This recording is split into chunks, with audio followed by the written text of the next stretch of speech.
but this is just strictly business. This is basically a track bike.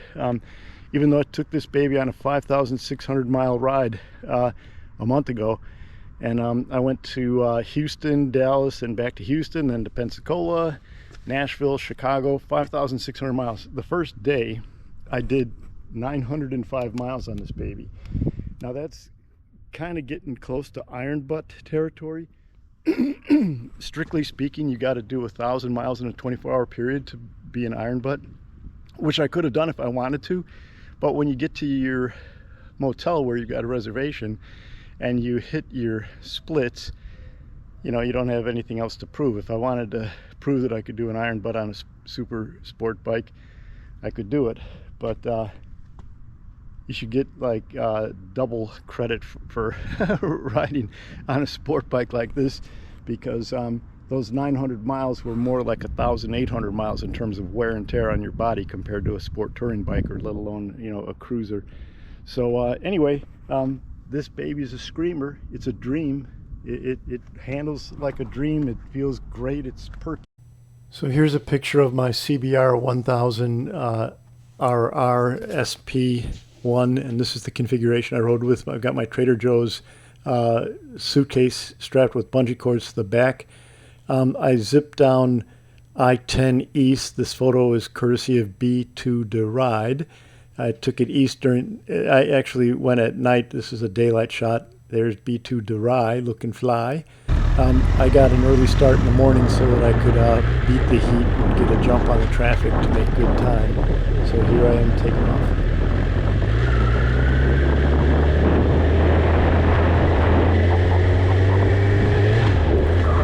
So you can see I'm moving pretty slow here. I'm only going about 50 miles an hour. I noticed that when it's dark out, I ride kind of slow, and it's because you don't have a lot of context.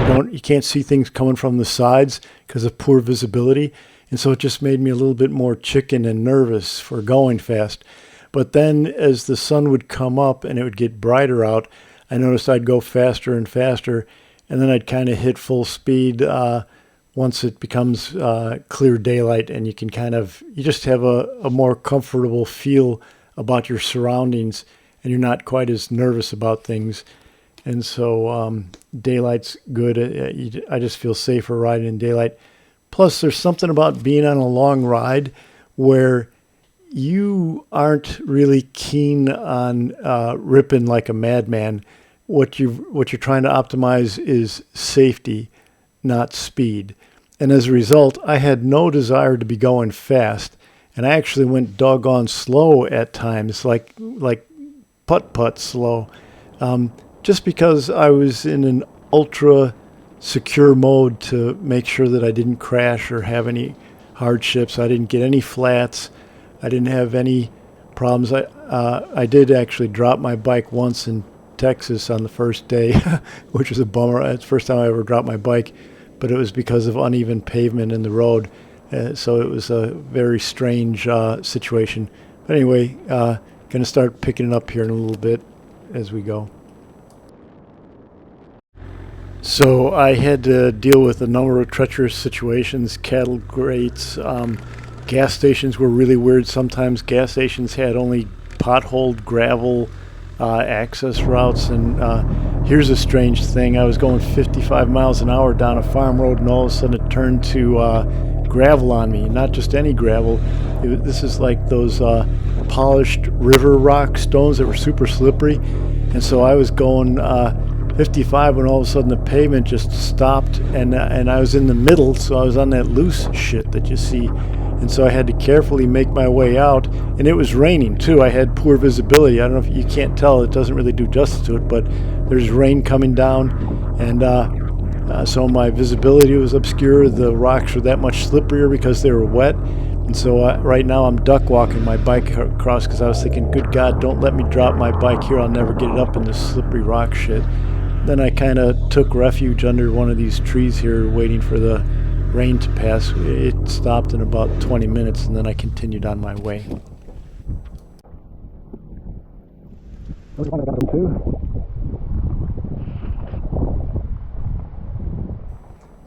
So here I am getting off the bike, and it's a little bit tricky.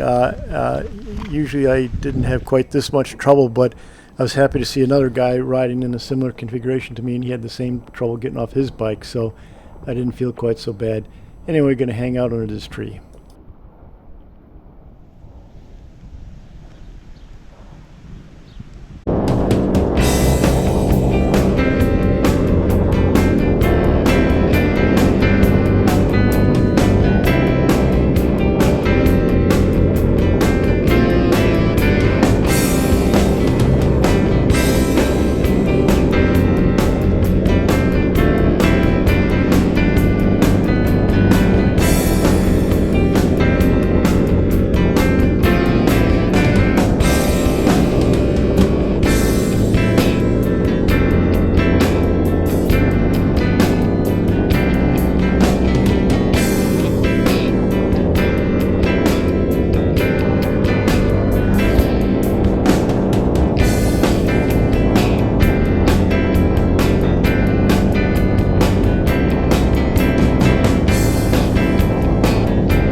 So I rode 900 miles the first day and 650 the second day, and by all a miracle, I made it to bike night in Houston at 8 o'clock, which was an absolute miracle to go 1,550 miles in 2 days and then show up on time to make it to bike night barely by the skin of my teeth. I lost the footage that I had. Goat wasn't there. He was up to something else. I don't know where Crash Test Goat was, but he's always up to something. He wasn't at bike night. This is footage courtesy of Crash Test Goat, and it looked identical to this guy's. Teddy was there, and a whole bunch of other people, and it was quite the happening place. And I was so happy to have made it to the official bike night that Crash Test Goat is always at. There's a CBR1000 like mine in the background, but that's Scotty here.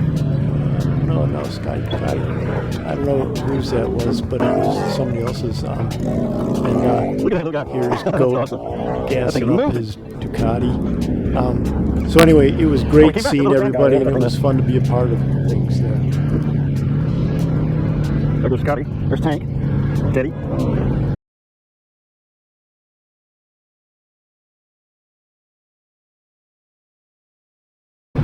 So after hooking up with everybody at bike night, I went to my motel finally to get some sleep. I got in late, and then I rode up to Dallas the very next day to meet AngryD. And AngryD is a cool dude. He is just like himself in real life. He is not fake. What you see is what you get. I had lunch with AngryD. That was a blast. It was really good to see him. Bitch, I'm a Bossalina. So this is actually footage from the mountains, the Rocky Mountains in Vail, Colorado, but it's representative of the rain that I hit on the way to Pensacola, Florida. I got caught in 11 rain storms on this trip, once in Texas, once in Louisiana, again in Florida, and then Alabama, and other places, Colorado. I got pretty good at riding in the rain, even though it's no fun.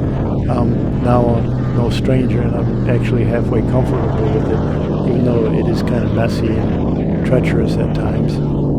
It wasn't as big a deal as you might think. If you keep your speed up, it helps wipe the raindrops from your visor so that you can see what you're doing. Anyway, I'm on my way to Pensacola, Florida, and here we go.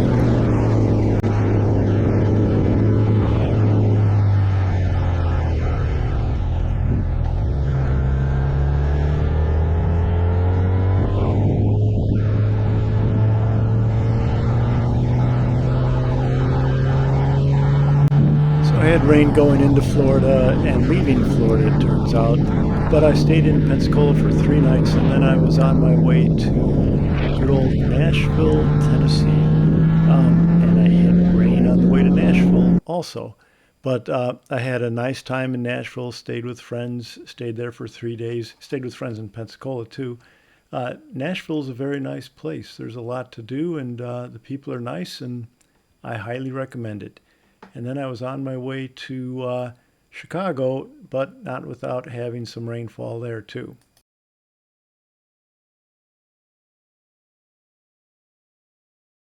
So I got messed up in Vail. As you can see, I hit rain. It was unexpected. I was supposed to have missed it, but there was a traffic jam on the freeway. I had to take a mountain road that was circuitous, and it slowed me down and it delayed me. And then weather moved in on me, and so it was a real drag. Fortunately, it wasn't too cold. It was cool, but I got a little bit chilled, but nothing really too bad. I don't bother wearing any rain gear, by the way, guys.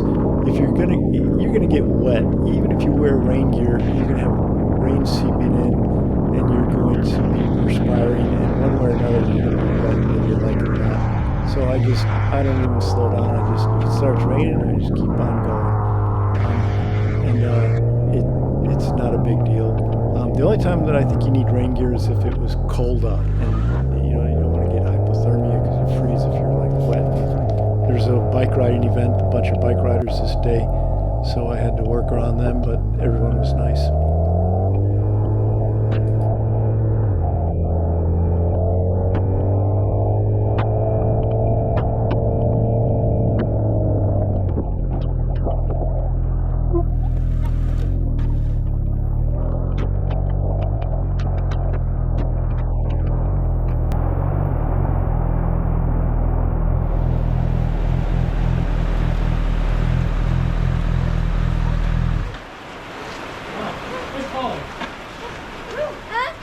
Yeah, me too. That's it? Huh? As soon as you pull in. Yeah. The hell? Now it stopped.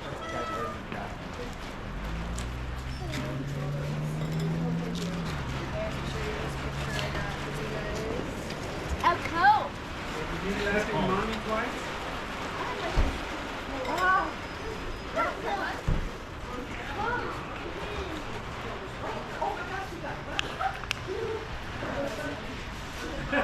This is not what we ordered.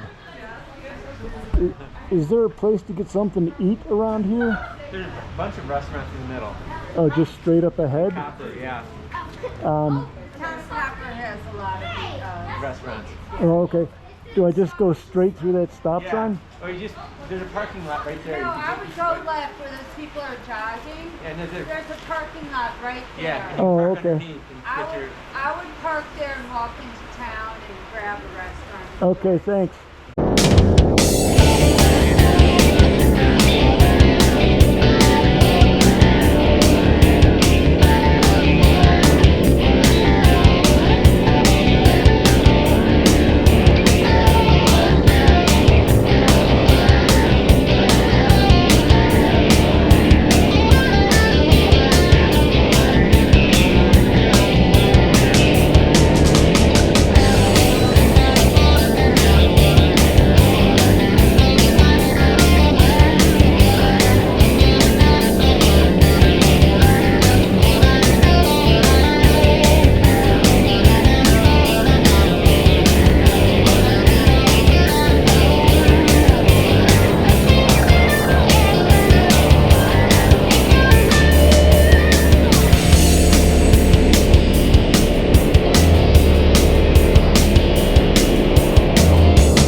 Okie dokie. So coming out of the Rocky Mountains, finishing up Colorado, and then entering into Utah.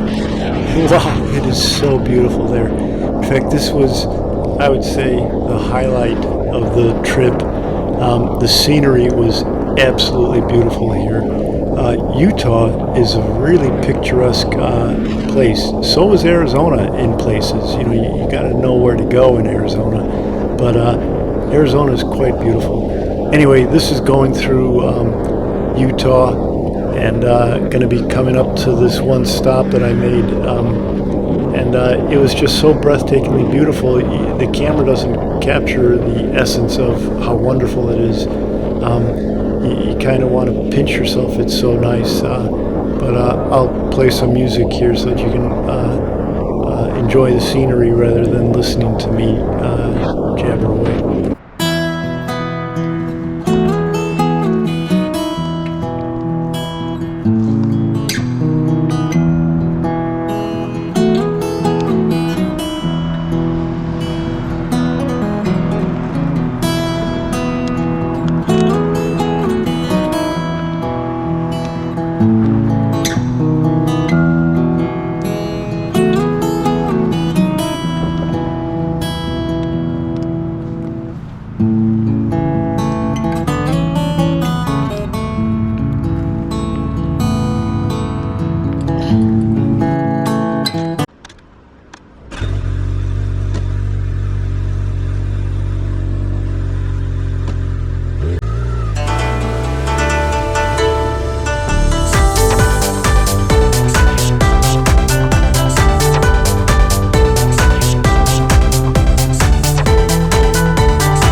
You must be crazy to be on a motorcycle. Crazy, yeah. Yeah. I don't have to wear a jacket. Yeah. Where are you headed?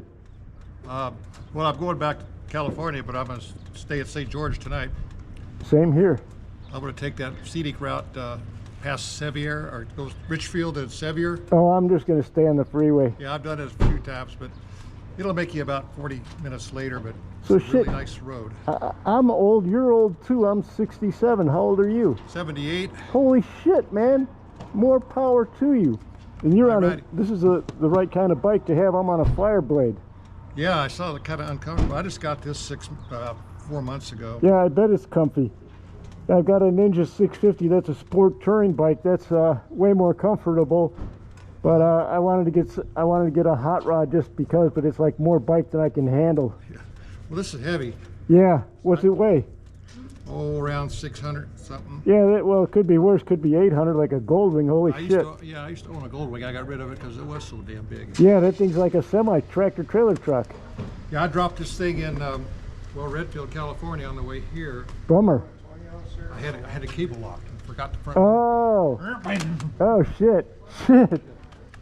I had to cut the cable with a hacksaw. Oh, damn. Had to get help lifting the bike. Yeah. Well, bummer. At least you didn't get hurt. Well, I did. I scraped up my, Oh, got a nice sore there. It just kind of hurts. sorry about that. I decided when I get back home, I'm going to clean it up and sell it. Yeah. It's just, I got a V-Strom 650. Oh, I've had that for 7 years. is that a Kawi? Suzuki. Suzuki, okay. And that's really what I should be riding. Oh, all right. Well, it's a nice bike, though. Yeah, I decided in my old age, and I got a few dollars, I'll buy the best I can get. Yeah, It's good. just- Yeah, I got to get on my bike the same way. Makes me feel better. It's great if you notice. It's great for off-road Yeah. if you're about 20 years old. You're 6'4". All right, well, good luck. Ride safe, man. Well, might see you around. Might see you, yeah. All right, take care.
So this is out of sequence.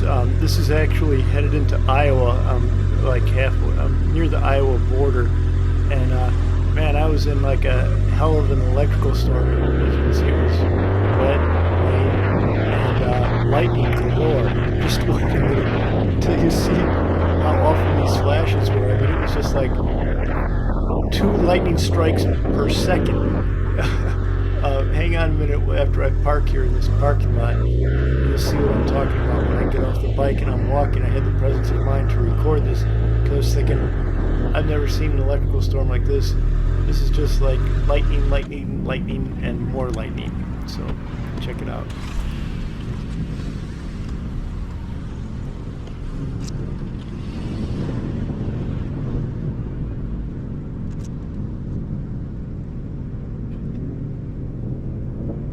It's pretty yep.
So now here I am zipping up the Halloran summit. I'm leaving state line, leaving Nevada, and I'm entering California. Went through that agricultural stop a moment ago, and then this is like uphill. I'm able to go uphill a lot quicker than the cars and the trucks, of course. And so anyway, that's it for the ride. Thanks for joining on the ride, and ride safe out there, folks.